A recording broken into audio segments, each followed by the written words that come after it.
I've been delivering mail on rural Route 7 outside of Danvers, Massachusetts for 11 years. 42 stops, 42 mailboxes. I could drive it in my sleep, and some mornings before my first coffee kicks in, I basically do. Last Monday, the house at stop 31 wasn't there. I want to be precise about this because I've spent a week trying to find a rational explanation and I haven't found one. Stop 31 was a white colonial on a half-acre lot set back from the road. The Fenton place. Eleanor Fenton, 83 years old, lived alone since her husband passed in 2017. She gets seed catalogues, the occasional letter from her sister in Vermont, and a lot of pharmaceutical mailers. I know her routine because after 11 years on a route, you know everyone's routine. She takes her mail on Tuesdays and Saturdays, which means she lets it accumulate in the box, which means I can always tell when she's home versus away by whether the previous day's mail has been retrieved. The Fenton place has been at that address since before I was born. I've driven past it in all 4 seasons. I've waved at Eleanor in her garden. I've left packages on her porch because the box was too small. I have 11 years of muscle memory that tells me where that house is, exactly how far past the bend in the road, how the gravel turnout looks, the shape of the old maple on the left side of the lot. Last Monday I came around that bend and there was nothing there, not a ruin, not an empty lot with a foundation, just grass, knee-high, uncut, the same wild grass that runs along both shoulders of that stretch of Route 7, no driveway, no mailbox post, no maple tree, just a field that looked like it had been a field for decades, sloping back to a tree line of white pine about 80 yards from the road. I stopped the truck. I sat there for probably 2 minutes with the engine idling, looking at the field. I got out and walked to where the mailbox should have been. The ground was soft. We'd had rain the night before, and there were no tire tracks, no disturbed soil, no concrete anchor where the post would have been set. Just grass and a few dandelions. I delivered the rest of my route on autopilot. When I got back to the station, I looked up the address in our system, 1114, Route 7, still listed, still active.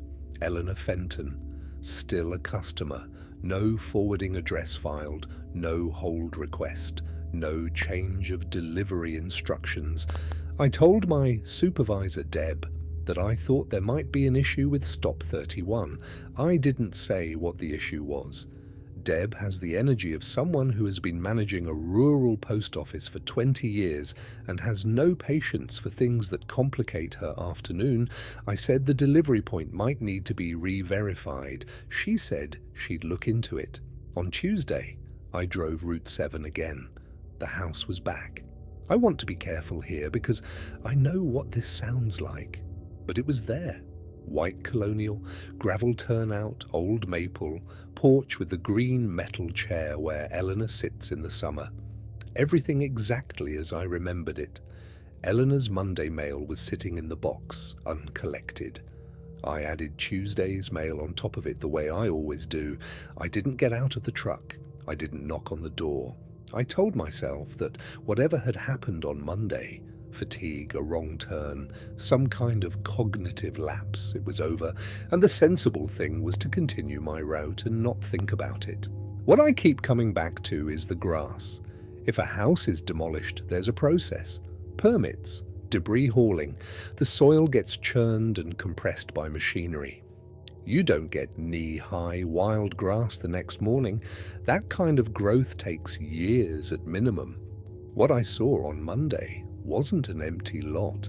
It was a field that had been a field for a long time, in a space that I knew, that I know, has a house on it.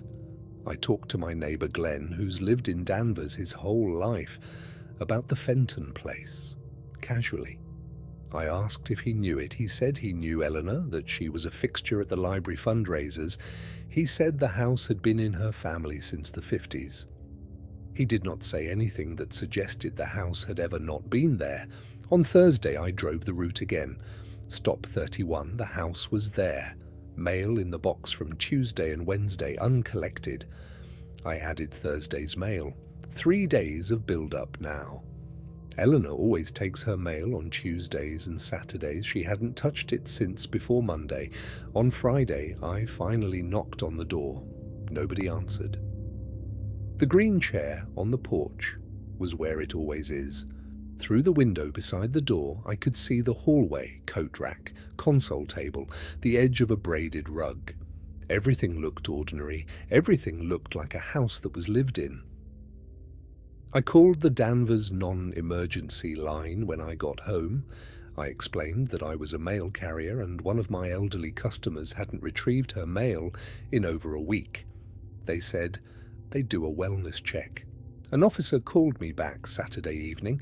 He said they'd gone to the property. He said there was nobody home, no signs of distress, no signs of forced entry. He said the house was in good order. He asked if I had a next of kin contact. I didn't. He asked me one other question almost as an afterthought. He said, "When you say she hasn't retrieved her mail, how many days are we talking?" I said, "Since last Monday." 6 days. He was quiet for a moment, then he said, "The mailbox was empty when we got there." I had put mail in that box on Tuesday, Wednesday, Thursday, and Friday. I watched myself do it. The mailbox was empty. I drove Route 7 this morning. It's Sunday. Not my delivery day, just my own car. No reason to be there except that I couldn't not go. The house at stop 31 is there. The mailbox is empty. The green chair is on the porch. And the field, the knee-high grass field that was there where the house wasn't. I've been trying to figure out what was wrong with it beyond the obvious. I've been replaying it in my head all week, and I finally figured out what bothered me most, something I didn't consciously register in the moment. There was a path through the grass, faint, the kind of track that forms when something moves through an area repeatedly, pressing the grass down along a consistent line. It came from the tree line at the back of the field and ended at the road, right where the mailbox would have been. Whatever was using that path was coming out of the trees, crossing the field and stopping at the edge of the road, every day, in the same spot. I don't know where Eleanor Fenton is. I don't know what happened on Monday or what the path in the grass means or who or what has been emptying the mailbox, but I know this route. I've known it for 11 years, and something on it knows me.